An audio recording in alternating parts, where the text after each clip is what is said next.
Ma'am అసలు BRS కి కాంగ్రెస్ కి మధ్య తేడా ఏంటి, ఎలా చూడొచ్చు? అంటే బీఆర్ఎస్ ని ఎలా చూస్తారు, కాంగ్రెస్ ని ఏ విధంగా మీరు తేడాలు కనిపెట్టగలుగుతారు? బీఆర్ఎస్ అంటే తెలంగాణ కోసం పుట్టిన పార్టీ, తెలంగాణ కోసం గలమెత్తే పార్టీ, తెలంగాణ అస్తిత్వాన్ని కాపాడే పార్టీ. కాంగ్రెస్ అంటే జాతీయ పార్టీ. మా బీఆర్ఎస్ కూడా జాతీయ పార్టీ కానీ అనుకోండి, కానీ కాంగ్రెస్ ఢిల్లీ పార్టీ. ఇక్కడ ఏది చేయాలన్నా కూడా ఢిల్లీ నుంచి వెళ్ళి సీల్డ్ కవర్ రావాలి. అదే తెలంగాణలో బీఆర్ఎస్ ప్రభుత్వం ఉన్నప్పుడు మన లెక్కలు, మనకు వచ్చిన సంపద మనం సృష్టించుకున్నాయి, మనమే ఖర్చులు పెట్టుకున్నాము, మనమే చేసుకున్నాము. కానీ ఏ కేంద్రం నుంచి వెళ్ళి ఎట్లాంటి సహాయం రాలేదు మనకు. కేంద్రంలో కాంగ్రెస్ ఉన్నా, బీజేపీ ఉన్నా తెలంగాణకు నయా పైసా కూడా ఇవ్వలేదు. ఎందుకు వాళ్లకు తెలంగాణ అంటే చిన్న చూపు? కానీ తెలంగాణ ప్రజలు ఈ మాయదారి మాటలు నమ్మి కాంగ్రెస్ ప్రభుత్వాన్ని అధికారంలోకి తెచ్చిండ్రు. అధికారంలోకి వచ్చిన తర్వాత మొన్న బడ్జెట్లో కేంద్ర ప్రభుత్వము 0 బడ్జెట్ తెలంగాణకు ఇచ్చింది. అక్కడ ఆంధ్రప్రదేశ్కేమో వరాలు కురిపించింది. తెలంగాణోడు ఏమన్యాయం చేసిండు, ఆంధ్రావాడు ఏం చేసిండు? తెలంగాణకి ఎందుకు 0 వచ్చింది? మా బలం, మా దళం, మా గలం బీఆర్ఎస్ పార్టీ పార్లమెంట్లో లేకపోవడం వల్లనే 0 వచ్చింది. వీళ్ళు 8 మంది 8 ఎంపీలను పంచుకున్నారు. కానీ ఒక్కరు కూడా ప్రధానమంత్రి ఇంటి ముందు ధర్నా చేసిండ్రా, పార్లమెంట్లో మాట్లాడినరా? మా తెలంగాణకు ఎందుకు ఇస్తలేరు, ప్రాజెక్టులు ఎందుకు ఇస్తలేరు, జాతీయ హోదా ఎందుకు ఇస్తలేరు, ఒక ఇన్స్టిట్యూషన్ ఎందుకు ఇస్తలేరు అని అడిగినరా? ఏ పార్టీ అన్నా? కాంగ్రెస్ పార్టీ వాళ్ళు అడగలేదు, బీజేపీ పార్టీ వాళ్ళు అడగలేదు. మేము అడిగినాము, మేము అధికారంలో ఉన్నప్పుడు అడిగినాము. అధికారం పోయిన తర్వాత కూడా ప్రతిపక్ష హోదాలో మా రామన్న గారు, మా హరీష్ అన్న గారు రోజు ట్విట్టర్ వేదికన ప్రశ్నిస్తూనే ఉన్నారు వాళ్ళను. మరి ఎలాంటి స్పందన లేదు. కేంద్రంలో ఉన్న కేంద్ర మంత్రులు ఇక్కడ తెలంగాణ నుంచి 2 కేంద్ర మంత్రులు అయినరు కదా, వాళ్ళు కూడా మరి ఏం తీసుకొచ్చింది లేదు, పార్లమెంట్లో మాట్లాడింది కూడా లేదు. అంటే తెలంగాణ పార్టీకి, బీఆర్ఎస్ పార్టీకి ఇతర జాతీయ పార్టీలకు తెలంగాణ మీద ఉన్న ప్రేమ అసొంటిదన్నమాట.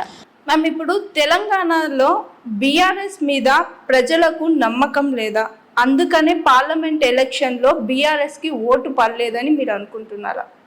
ఒక్కసారి మిమ్మల్ని అంటే పార్లమెంట్ ఎన్నికలు జాతీయ పార్టీలతోటి జరిగినాయి అంతే.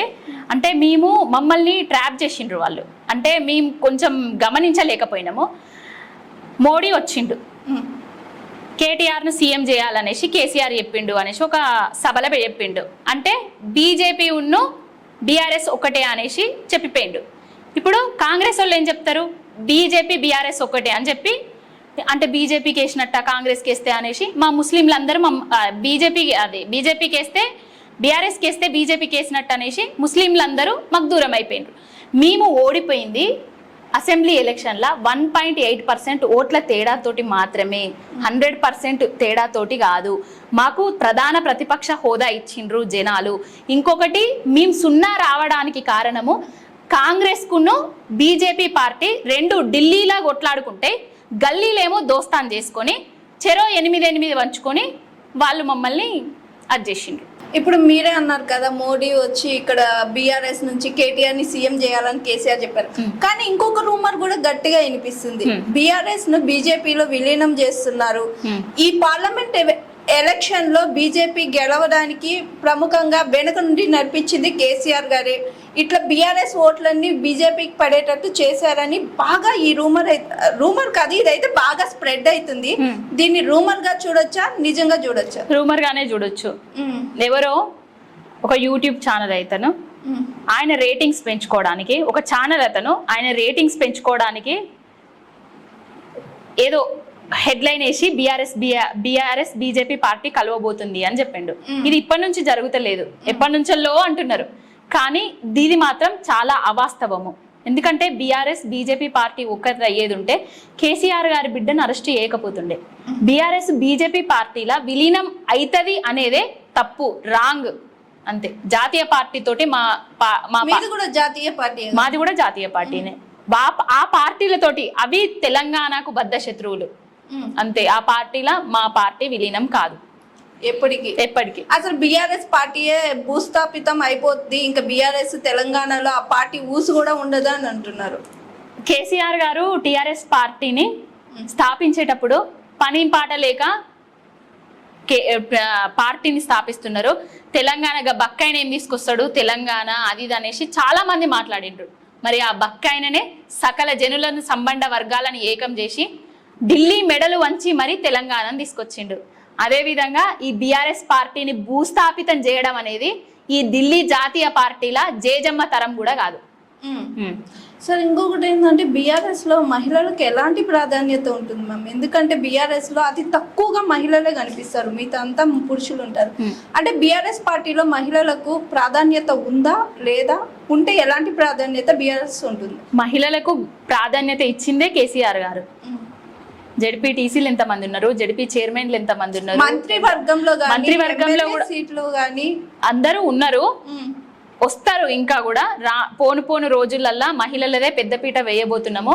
ప్రతి సంక్షేమాన్ని మహిళల అభివృద్ధి దృష్టిలో పెట్టుకునే చేసిండ్రు కేసీఆర్ గారు. మహిళా పక్షపాతి కేసీఆర్ గారు. అదేం లేదు, మహిళలు కూడా మా పార్టీలో ఉన్నారు, మాట్లాడుతున్నారు, ఫైట్ చేస్తున్నారు.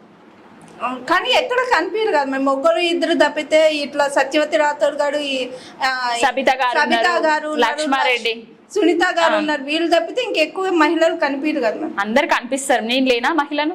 చాలా మంది ఉన్నారు. సాయి చంద్ర సోషల్ మీడియా నుంచి బాగా స్ప్రెడ్ అవుతారు. కానీ రాబోయే రోజులలో మహిళలకే పెద్దపీట వేయబోతుంది వచ్చి మా పార్టీ, చూద్దాం. ఓకే, మేము కూడా చూడాలని ఆశిస్తున్నాం. Thank you. ఓకే, బీఆర్ఎస్ లో మీకు ఫైర్ బ్రాండ్ అనే పేరు వచ్చింది, ఎందుకు వచ్చింది, ఎలా వచ్చింది? ప్రతి విషయాన్ని స్పష్టంగా క్లియర్ కట్ గా ప్రజలకు అర్థం అయ్యే విధంగా ప్రతిపక్షానికి చెంపపెట్టుగా ప్రశ్నిస్తున్నా కాబట్టేసి నాకు ఫైర్ బ్రాండ్ అనేది వచ్చింది. ఆ నేమ్ ఎవరు ఇచ్చారు మీకు? అందరూ నేను పెట్టుకోలేదు. లేదా పాలిటిక్స్ లో చాలా మంది మీ వీడియోస్ చూసి మీకు బాగా అంటే కామెంట్ చేసి షబాష్ రా, నువ్వు చాలా చక్కగా మాట్లాడావు, మా బీఆర్ఎస్ కి మీలాంటి మహిళల ప్రోత్సాహం ఇలాగే ఉండాలి అని మీకు బాగా ప్రోత్సహించిన వ్యక్తి కేసీఆర్ గారు, హరీష్ రావు గారు, కేటీఆర్ గారు, కవితక్క గారు రౌస్ అవెన్యూ కోట్ల స్టిల్ ఈ 4 months బ్యాక్ వీడియోలు ఎక్కడ ఆపొద్దు, పార్టీకి అండగా ఉండాలి, అస్సలు టెన్షన్ పడొద్దు, ఏడవద్దు అని చెప్పేసి నా మీద చెయ్యేసి పార్టీ ప్రతి దానికి నీకు అండగా ఉంటుంది అని చెప్పిండ్రు. ప్రతి ఒక్కరు ప్రోత్సహించిండ్రు. నేను చేసే ప్రతి పనిని మా ప్రతి నాయకుడు, ప్రతి కార్యకర్త కూడా షేర్ చేయడం వల్లనే కదా వాళ్ళకి తెలిసింది. బీఆర్ఎస్ నుంచి వెళ్ళి ఫస్ట్ నా వీడియో చూసి కేసీఆర్ గారే కాల్ చేసి నేనున్నా బిడ్డ బాగా చేస్తున్నావు అని చెప్పిండ్రు. రామన్న గారు కూడా సోషల్ మీడియాలో నేను ప్రశ్నిస్తున్న తీరును చూసే పావని గౌడ్, అప్పటి వరకు నేను రామన్నను కలవలేదు, క్రిషాంకన్న సెరమనీ రోజు అదే పార్టీ అది వచ్చింది కదా, పదవి వచ్చింది చూడండి, అప్పుడు పావని గౌడ్ బాగున్నావా తల్లి అని రామన్న అనేసరికి నేను రామన్నకు తెలుసా అనుకున్నా. కానీ ట్విట్టర్ వేదికగా నేను చేస్తూనే అన్ని చూసి నన్ను పిలిచిండు రామన్న అని తెలిసి నీ షాక్ అయినా. హరీష్ అన్న కూడా చాలా మంది. ఓకే.